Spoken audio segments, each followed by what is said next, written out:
Bonjour à tous, aujourd'hui nous allons parler de l'utilité de rédiger les contrats.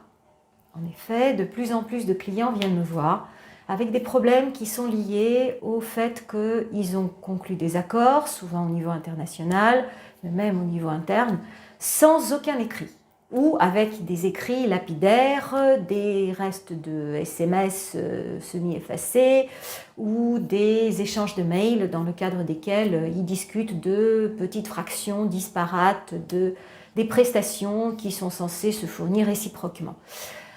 Par la suite, effectivement, des questions se posent quant à l'étendue de leurs obligations, quant à ce que chacun doit à l'autre, et c'est là que les problèmes apparaissent. Donc effectivement, rédiger un contrat, ça a beaucoup de sens. Je le conseille à tous mes clients, même dans le monde speed d'aujourd'hui, où effectivement, on se dit que plus on va vite, mieux c'est, et puis on ne veut pas s'encombrer de paperasse, etc. Lorsque l'on est un professionnel qui fournit un service, rédiger un contrat, ne fût-ce qu'un contrat bref, est effectivement très utile. La première raison pour laquelle la rédaction du contrat est utile, c'est la raison liée à l'identification même de la partie à l'égard de laquelle on s'engage et de la partie qui nous doit une prestation en retour.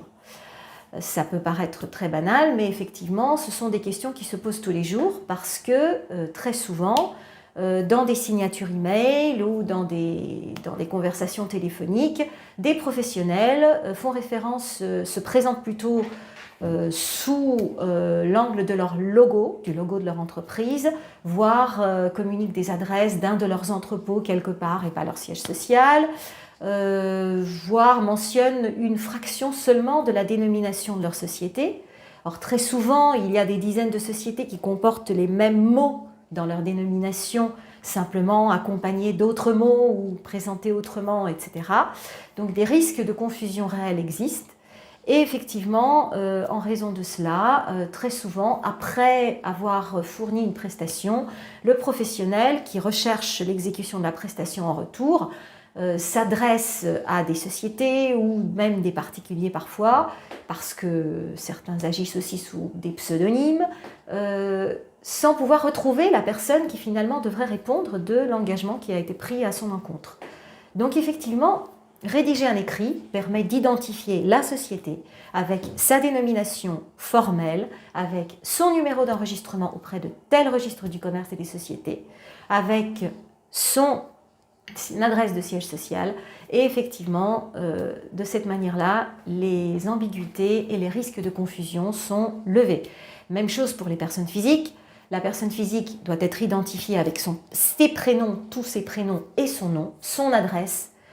éventuellement sa date de naissance, mais déjà nom, prénom, orthographe exact et adresse sont des éléments permettant de sécuriser un partenaire quant à l'identité de la personne qui s'engage à son égard.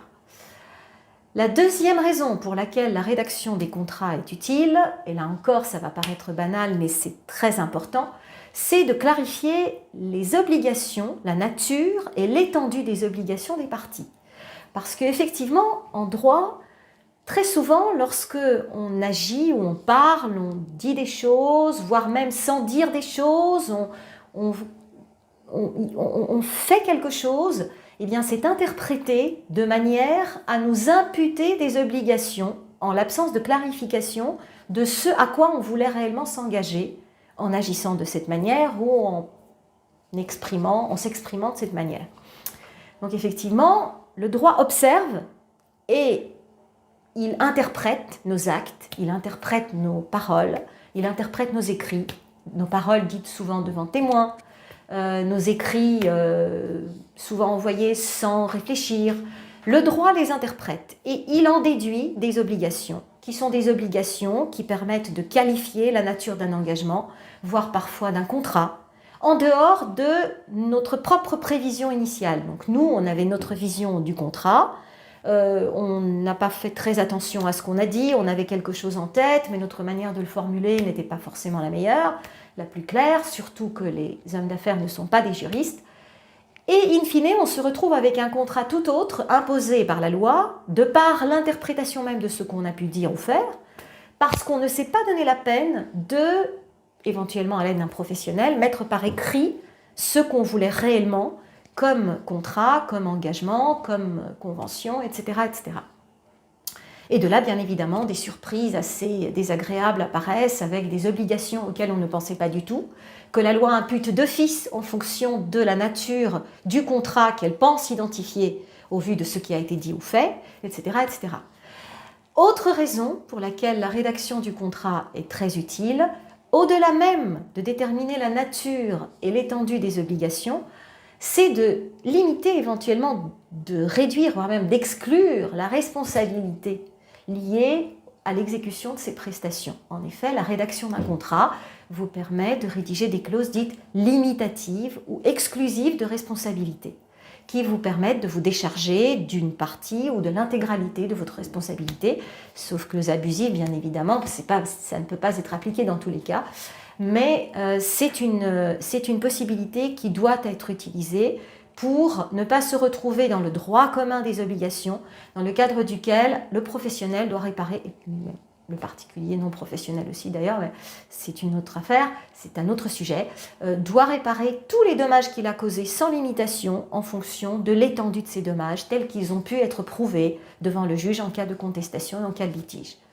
Donc rédiger des clauses limitatives de responsabilité qui vous permettent de plafonner l'étendue de ce que vous pourriez devoir comme dommages-intérêts en cas de préjudice causé par l'exécution de vos prestations ou du fait de l'inexécution de vos prestations vous permet effectivement de bénéficier d'une sécurité supérieure et de clauses bien plus avantageuses auxquelles vous aurez réfléchi et que vous aurez accepté en pleine connaissance de cause. Une autre raison pour laquelle la rédaction du contrat s'avère être utile, spécifiquement dans les relations internationales, c'est de permettre aux parties d'identifier les juridictions qui seront compétentes en cas de litige et la loi applicable qui régira les obligations et les droits en cas de différend, de litige. Pourquoi c'est important? Parce que effectivement, si vous ne stipulez rien, la loi va prévoir cela pour vous. Et elle va le prévoir peut-être de la manière qui ne vous convient pas. Lorsque vous agissez dans un cadre international, des conventions internationales régulent la compétence juridictionnelle et la détermination de la loi applicable. Elles le font en fonction de certains critères qui sont rationnels, qui ont leur raison d'être, mais qui ne conviennent pas à tout le monde. Et effectivement, lorsqu'on se retrouve entrepreneur français, par exemple, à devoir faire appliquer la loi italienne devant le juge italien alors qu'on ne parle pas l'italien et qu'on n'a aucune connaissance du droit italien, on est un peu pris au dépourvu alors qu'on aurait pu, dans le cadre des négociations, imposer ou convenir, même sans ce n'est pas l'objectif que d'imposer sans l'accord de la partie adverse, mais effectivement aboutir à un accord dans le cadre duquel c'est le juge français qui aurait été considéré comme compétent et c'est la loi française qui serait applicable. Donc ça, c'est encore un élément très important à ne pas négliger parce que le droit italien ou tout autre droit qui pourrait être applicable, ou le droit français pour un entrepreneur étranger, pourrait contenir bien des surprises. Effectivement, les politiques législatives sont différentes, les approches juridiques et les optiques juridiques sont différentes, et les traditions, etc., etc. Le droit est aussi une question de culture, une question de degré d'évolution sociale, etc., etc. Parfois lié à la religion aussi. Donc beaucoup d'éléments sont à prendre en compte en fonction des pays. Certains pays sont laïques, d'autres ne le sont pas. Donc effectivement, cela fait déjà 4 raisons. Une 5e raison pour laquelle la rédaction des contrats s'avère être extrêmement utile, c'est la raison liée au fait que le contrat, en fait, c'est un terrain de liberté, contrairement à ce qu'on pense d'habitude, qui vous permet, à vous parties, à vous rédacteurs, de prévoir des clauses inhabituelles, de délimiter votre vision de votre partenariat, de vos relations commerciales, et de devenir des créateurs. En fait, contrairement à ce qu'on pense, le contrat, ce n'est pas un carcan dans le cadre duquel on doit entrer, qui est très ennuyeux et qui effectivement doit être pris parce qu'il n'y a pas mieux. Donc on doit se contenter de cette espèce de support écrit laborieux et ennuyeux. Le contrat, c'est acte de création dans le cadre duquel la liberté des parties est privilégiée par le droit. Et ça, c'est très important. Donc, exprimez-vous dans vos contrats, rédigez vos clauses. Bien évidemment, si vous n'êtes pas juriste, il est très utile de les faire revoir par un juriste professionnel pour que vous soyez certain qu'elles sont bien légales et qu'elles sont bien valables. Parce que certaines clauses qui sont mal rédigées peuvent être stipulées non écrites par un tribunal qui devrait les mettre en application mais qui considérerait qu'elles ne sont pas appropriées. Donc vous pouvez les faire revoir par un professionnel, mais